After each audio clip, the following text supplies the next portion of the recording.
Hi, welcome. It's Milan again with the Tuning Into the One video series, and we're going to pick up this time where we left off last time, which is talking about effective communication. What we mean to say, what we end up saying, and what gets heard. So what we intend to communicate, what we want to say, what we mean, and then what we end up communicating or saying and what gets heard are really three separate things, or can be three separate things. So in this world of misunderstanding and possible misinterpretation, how do we find clarity? How do we really get to an effective place of communication where what we want to say, what we end up saying, and what ends up getting heard are really pretty close to the vest when it comes to intention, design, delivery, as well as reception? And again, we also discussed last time biology, how we're different in terms of female and male.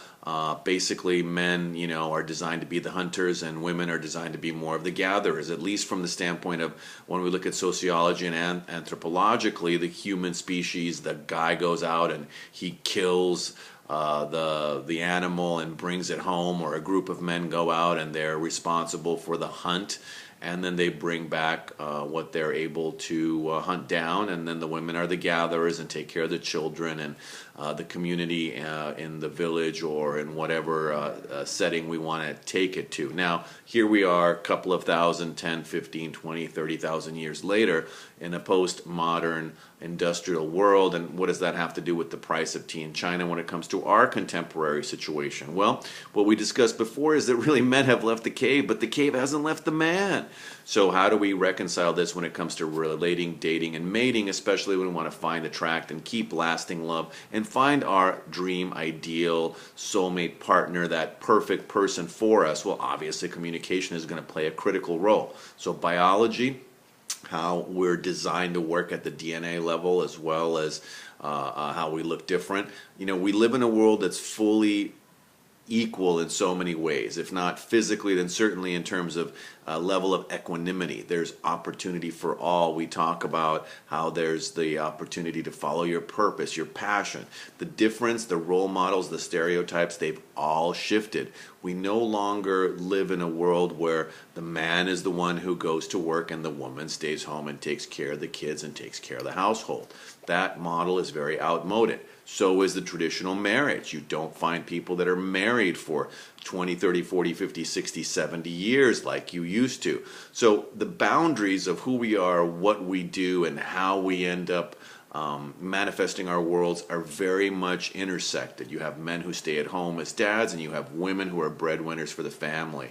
So the androgyny and the cross referencing of the old stereotypes has us in a completely different world, on top of which now we're in a digital, high-tech, world of virtual dating, as well as all kinds of other things. We still have the same amount of hours, 168 hours a week, but now we have a world that's full of complexity, interdependence, and on so many levels we are really dealing with each other as individuals. And so some of the traditional stereotypes and some of the traditional roles have gone by the wayside. So what we discussed last time had to do with the basics of having a voice, being heard, and being acknowledged. We also talk about the basics of biology and then the sociology. So the biology is the idea that the men, or the male, is the hunter, and the female or the woman is the gatherer. Well, guess what?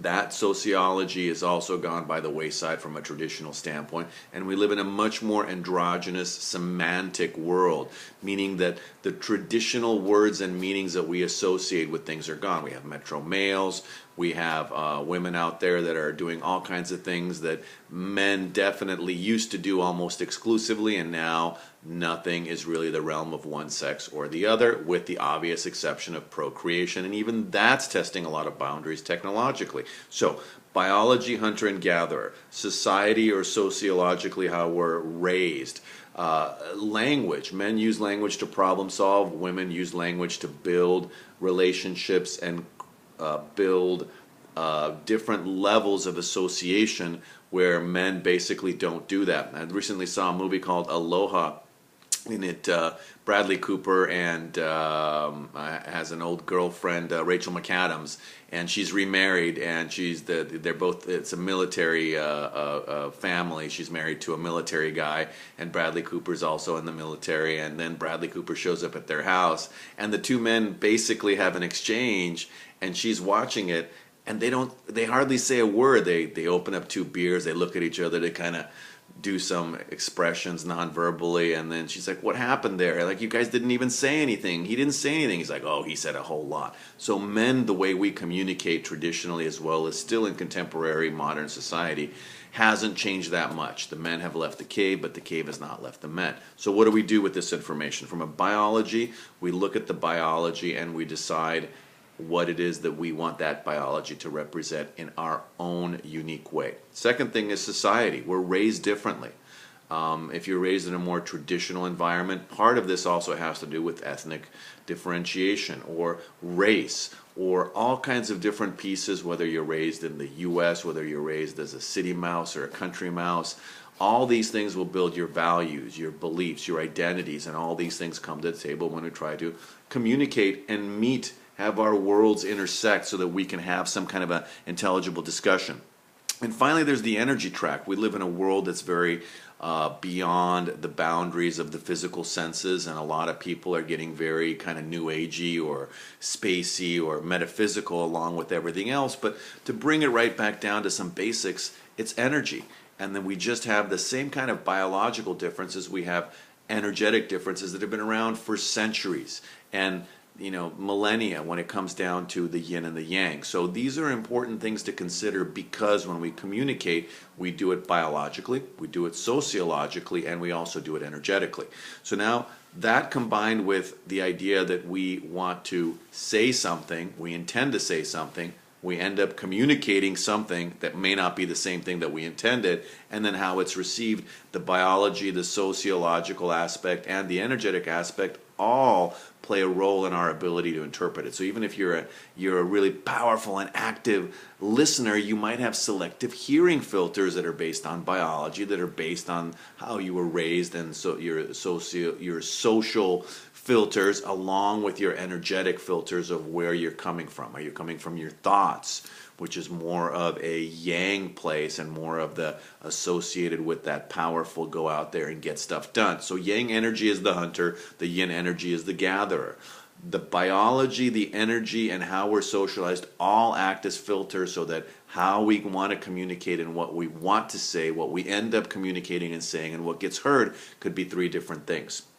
Now, the final piece that's very much universal for everyone in every society of every biological ilk and supersedes and goes above even energy has to do with the fact that we want to have a voice, we want to be heard, and we want to be acknowledged. So those are the 9 pieces of the 3x3 clarity matrix, the communication clarity matrix, so that you get clear on all the different possible filters, and then you start deciding on how to consciously communicate.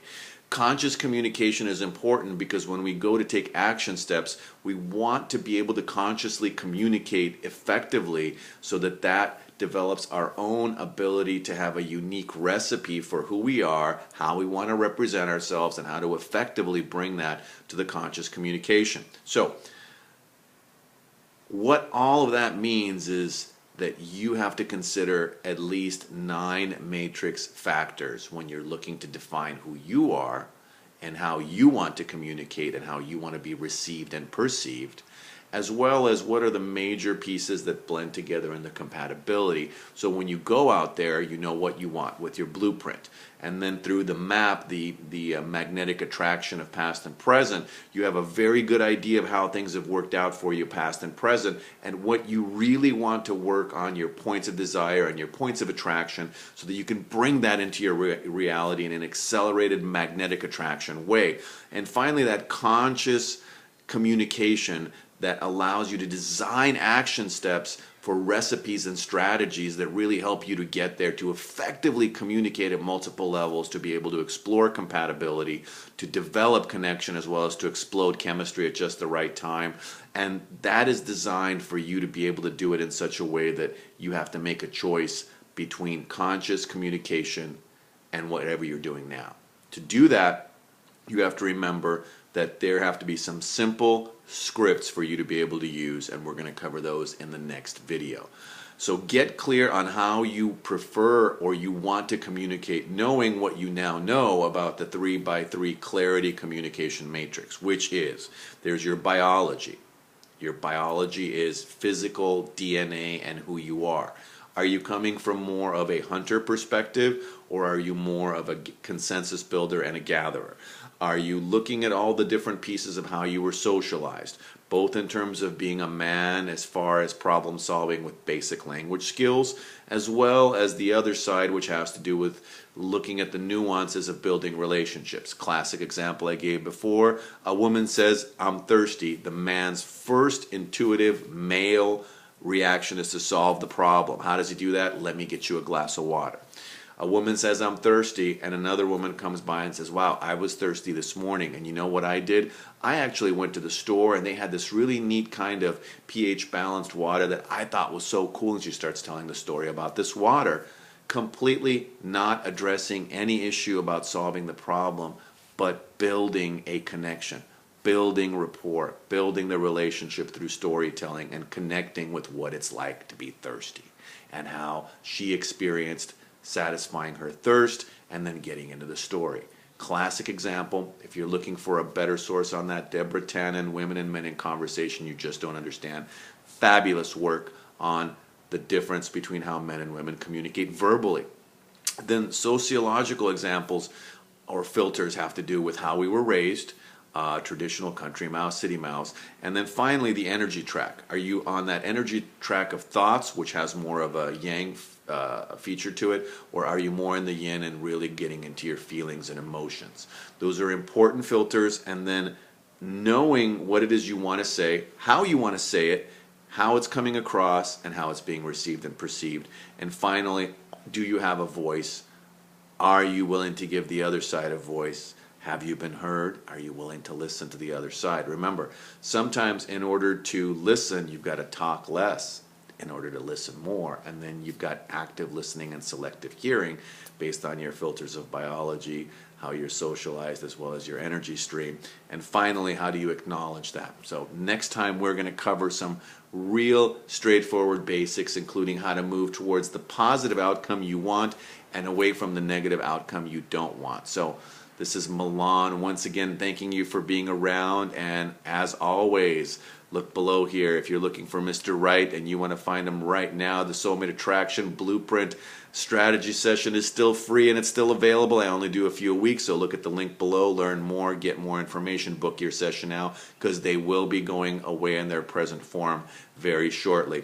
And subscribe, comment on this video. As always, we'd love to have you as part of our family here. So remember, until the next time, relationship success and dating mastery are just part of it, as well as dating success and relationship mastery. It all starts with communication, and understanding the 3x3 clarity communication model is essential for making it simple so you can be direct and know everything from how to say yes and no mindfully to being able to communicate effectively and not be able to set off minds or triggers or all kinds of stuff. So until the next time, this is Milan wishing you amazing dating success and relationship mastery. And as always, I'll talk to you next time. Bye for now.